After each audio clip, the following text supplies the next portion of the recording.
You know what? After watching this movie, I think this year for Thanksgiving, I'm gonna check out the vegan options. Happy Thanksgiving, horror fans. I'm Leo, and Bootube Breakdowns is here to save your scary movie night. Right off the bat, 2023's Thanksgiving scores a 4.6 out of 10, which lands it in our Zombie Stumble category. But here's the thing. I've already had to get trampled to death during a Black Friday sale just to get you this score. And in a few minutes, I'll show you exactly why this film earned its rating.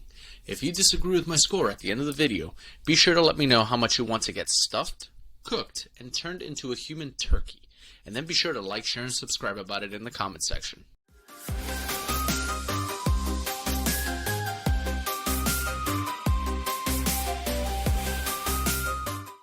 It's Black Friday, and the shoppers are rabid, as things used to be in the pre-Amazon days. And through some shenanigans, 6 teenagers are caught up on the inside of the store as the shoppers break through the doors and a massacre ensues. Some people are trampled to death, some get mangled, and even worse, some people are recorded and go viral for the absolute bloodbath. A year after the tragedy at Right Mart, the town is preparing for another Black Friday sale and are understandably upset. As a result, a serial killer wearing a pilgrim hat and a John Carver mask appears to take his revenge on those responsible for the massacre.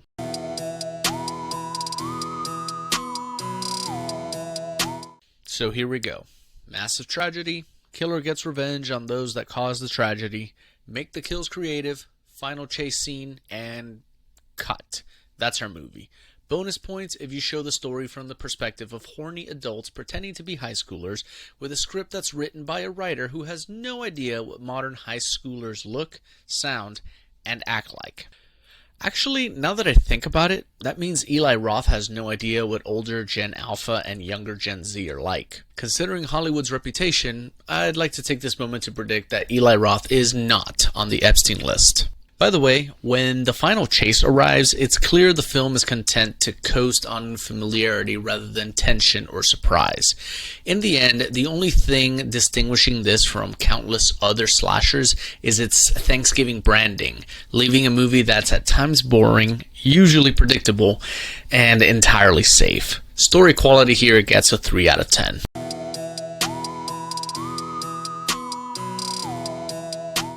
That said, the pacing of this film is marginally better.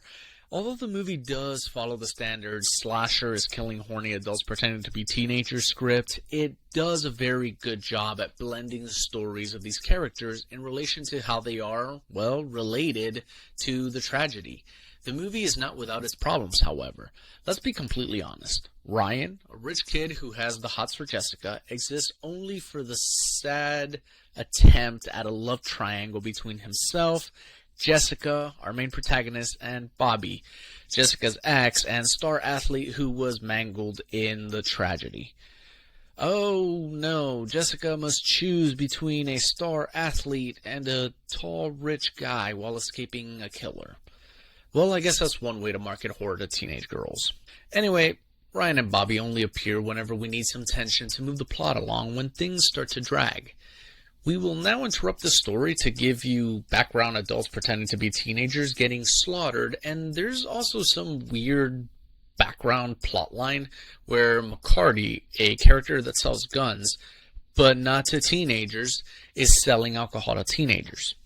Anyways, McCarty, who sells guns, but not to teenagers, sells some guns to teenagers. He sells an illegal handgun to the token black guy named Scuba, and I really wish I was making this up. This is directly from the movie. He is named Scuba because his full name is Claude Dybing. Get it? Scuba Dybing. So why sell an illegal weapon to the only black guy in the movie? Well, I just checked YouTube's terms of service, and it is highly recommended that I don't answer that question. Actually, the more I think about it, the more this movie is all over the place. It's a miracle that the whole thing stayed together well enough to keep me watching until the end. Pacing for this one gets a 4 out of 10.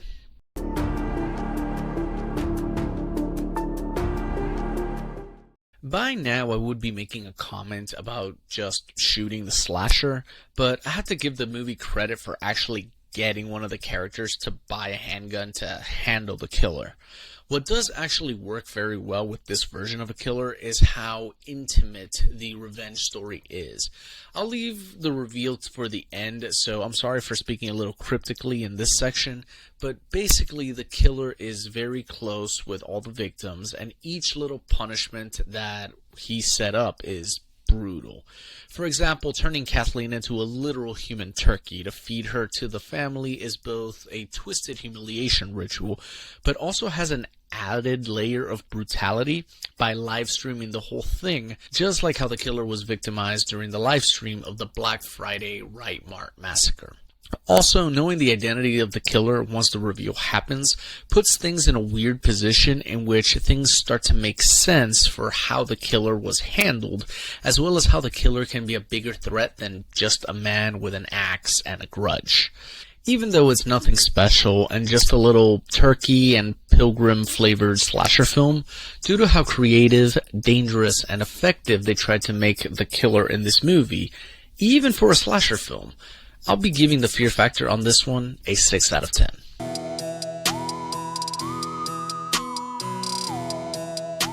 Now, I'm convinced this movie was actually supposed to be a black comedy that took itself just a hair too seriously, rather than just being a straightforward slasher film. That said, there's a lot to enjoy with this film. For starters, you're gonna get shocked by me saying this, but they skipped the teenager sex scene. I know, crazy. Yeah, boobs are nice, but for the movie, it's like, okay, we get it, you needed to do this to sell tickets in the 80s. We're in the streaming age, and we just want to see the blood and guts. I appreciate that they skipped this, as it would break the pacing even further on an already messy movie, and they just cut to the trampoline murder scene. It was brutal, fun, and definitely creative. Like a sadistic game of whack-a-mole, or shank up cheerleader. Tim Dillon makes a cameo here as the security guard during the massacre, which runs away, and he was probably the most sane character in this movie. Obviously, the killer as John Carver was a ton of fun to watch, but my inner anarchist loved McCarty the most.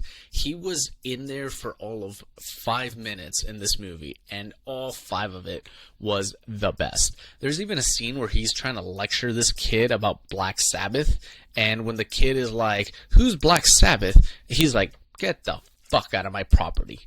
Like, he will sell guns and alcohol to minors, but heathens that don't know Sabbath, Ozzy, or Dio, rest in peace, by the way, guys, please. My man has standards. All in all, it was a ton of fun with the kills and the side characters, and if the story spent more time with those characters instead of the rather boring Temu version of the Scooby-Doo gang that we were subjected to, I probably would have enjoyed this movie enough to give a higher score than a 7 out of 10.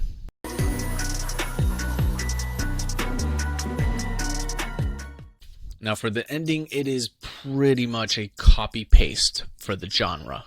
Turns out the killer was the cop whose love interest was killed in the massacre, and he decided to go after the owner of the store, his family, the security guard, and our wacky gang of adults pretending to be teenagers that live streamed the whole thing and launched a YouTube career out of it. Cue in the killer's chase scene, an explosion that makes no sense, add a final message about we couldn't find the body, but he could not have survived, just to set up a sequel. If we get more funding, guys, hint hint, wink wink. And the whole thing ends with a jump scare in a nightmare from the main character to signify trauma. Then we cut to rock music and end credits. Okay, it's campy as hell, and all of the loose ends are left loose as fuck. But this is a slasher film set in Thanksgiving at a time where normies already had their fill during Halloween, so we don't really have to try, right? Personally, I don't think it's a good excuse to be lazy about it. To better explain myself, I want an ending with personality that is fitting for this movie, not just another slasher film with turkeys in the background. Just like my review of Night of the Reaper, link in the description, this is another snack horror movie. If Night of the Reaper was a Scream ripoff, this was more of a Night of the Reaper ripoff. It was a disappointing ending that will likely never get a sequel, and honestly, I'm okay with that. The ending gets a 3 out of 10. So that's Bootube Breakdowns' take on Thanksgiving. Averaging our scores gives this movie a 4.6 out of 10, which places it in our Zombie Stumble category. Do you agree with my rating? Scream your score in the comments and tell me what horror flick I should cut next. If this saved your spooky vibes, smash that like, share with your horror crew, hit that notification bell, and subscribe to Bootube Breakdowns for more killer verdicts. Keep it creepy, and I'll haunt you in the next review.